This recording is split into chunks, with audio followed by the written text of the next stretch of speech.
দিনটা ছিল রবিবার রাত্রেবেলা। বেশ অনেকদিন আগে থেকে আপনাদের ভাইয়াকে বলছিলাম আমি কিছু কোয়েল পাখি পুষবো, কোনো কারণে কেন যেন সেগুলো কিনা হচ্ছিল না। করেই আপনাদের ভাইয়া রবিবার রাত্রেবেলা এই পাখিগুলো কিনে নিয়ে এসেছে। আর পাখিগুলো ছিল সবই মহিলা পাখি, এগুলো ডিম পারবে। আর আমার এটাই শখ ছিল ডিম পাড়া মুরগি পালবো। এদিকে যেমন আমি খুশি ছিলাম তেমনি আমার মেয়েও খুব খুশি ছিল। আমার মেয়ে তো পাখির কাছ থেকে সত্যিই চাচ্ছিল না, কিন্তু আমার মন না চাইলেও আমাকেও তো উঠতেই হবে, কারণ রাত্রের জন্য খাবার রান্না করতে হবে। আপনাদের ভাইয়া চালের রুটিটা খুবই পছন্দ করে, ও অন্যান্য পিঠা কিন্তু একদমই খেতে চায় না। ভাবলাম কালকে যেহেতু দেশি মুরগি রান্না করব, তাহলে রাত্রেই রুটিটা বানিয়ে রাখি, কিছু রুটি রাতে খাওয়া যাবে আর কিছু রুটি কালকে বানিয়ে নিব।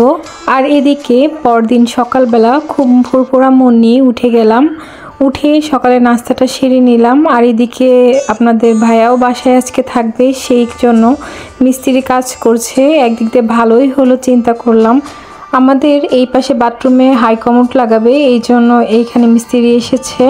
কিন্তু হঠাৎ করে মনটা এতটাই খারাপ হয়ে গেল। আপনাদের ভাইয়ার অফিস থেকে হঠাৎ করেই ফোন আসলো, দুপুর 12টার ভিতরই নাকি তাকে রাজশাহীর উদ্দেশ্যে রওনা দিতে হবে, তাও আবার 1 সপ্তাহের জন্য। হাতে আর মাত্র 1 ঘন্টা টাইম ছিল। এরই মধ্যে আমি তাড়াহুড়া করে এক চুলায় পোলাও বসিয়ে দিয়েছি আর এক চুলায় দেশি মুরগিটা রান্না করা শুরু করে দিয়েছিলাম। আর এদিকে টেনশন করছিলাম, এদিকে মিস্ত্রিরা কাজ করছে আর আপনাদের ভাইয়া হঠাৎ করেই চলে যাবে, মনটাও ভীষণ খারাপ হয়ে গিয়েছে। আর এখন তো আমার শরীরটা সবসময় খারাপ থাকে, খুব টেনশানে থাকি, যেহেতু আমার ডেট কাছে এসেছে।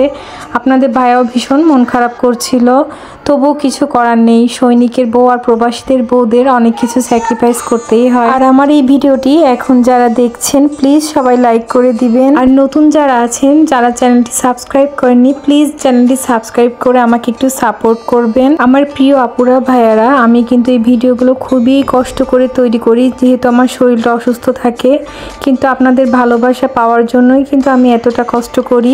যাই হোক, অনেক কথাই বলে ফেললাম। এর মাঝে রান্নাটা কিন্তু কমপ্লিট হয়ে গিয়েছে। এখানে কিন্তু 2টা মুরগির বাচ্চা ছিল, একটা মোরগের বাচ্চা ছিল আর একটা মুরগির বাচ্চা ছিল। এই জন্য তাড়াতাড়ি রান্নাটা করতে পেরেছি। আর একটু পাতলা পাতলাই রেখেছি ঝোলটা, যেহেতু রুটি দিয়ে খাওয়ার ইচ্ছা ছিল। তবে দুঃখের বিষয়, আপনাদের ভাইয়া রুটিগুলো খেতে পারিনি। ভেবেছিলাম রাত্রেবেলা গোশির সঙ্গে রুটিটা সেকে দিয়ে দিব। আর আপনাদের ভাইয়ার কিন্তু খেতে খুবই কষ্ট হচ্ছিল, কারণ রান্না করে চুলা থেকে নামিয়ে ওকে গরম গরম একদম খেতে দিয়েছি। এদিকে আপনাদের ভাইয়া যাওয়ার জন্য প্রস্তুতি নিচ্ছে, ওদিকে মিস্ত্রি কাজ করছে। দিনটা একদমই খুবই খারাপ যাচ্ছিল। আর এদিকে রাত্রেবেলা রুটিগুলো ছেঁকে নিচ্ছিলাম। আর কিছু রুটি আমি ফ্রোজেন করে রেখে দিব, আর যেগুলো আমি ফ্রোজেন করব সেগুলো আমি ওইভাবে কাঁচা অবস্থায় রেখে দিব। আর এখানে আমার আর আমার মেয়ের জন্য কিছু রুটি সেঁকে নিচ্ছি। এই চালের রুটি কিন্তু শীতের দিনে হাঁসের গোশের সাথে বেশি মজা লাগে। আর আপনাদের ভাইয়া যেহেতু 1 সপ্তাহের জন্য যাচ্ছে, এই জন্য বাবুর জন্য একবারে বেশি করে খাবার জিনিস কিনে দিয়ে গিয়েছে। আর এইগুলা একবারে তো মেয়েকে দেখানো যাবে না, এই জন্য আমি চুপি চুপি করে একটা একটা করে বের করে দিই আর এক এক সময় দিই। আর এদিকে আমার সব সময় একটা টেনশন থেকেই যাচ্ছে কখন যে কি হয়, কারণ শরীরটা ভীষণই খারাপ থাকে। আর এটা কিন্তু আজকে দুপুরের ভিডিও।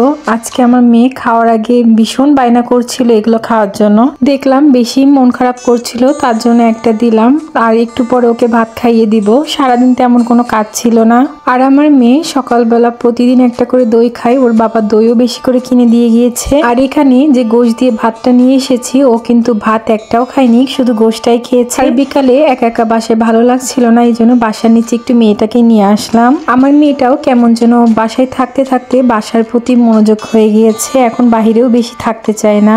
বাহিরে আসার একটু পরেই বাসার জন্য পাগল হয়ে যাচ্ছিল, একাই বাসার দিকে হাঁটা দিয়ে দিয়েছে। দেখুন, আজকের এই ভিডিওটি আর বেশি বাড়াবো না, সবার সুস্থতা কামনা করে পরবর্তী ভিডিও দেখার আমন্ত্রণ জানিয়ে আজকের ভিডিও এখানেই শেষ করছি। আল্লাহ হাফেজ।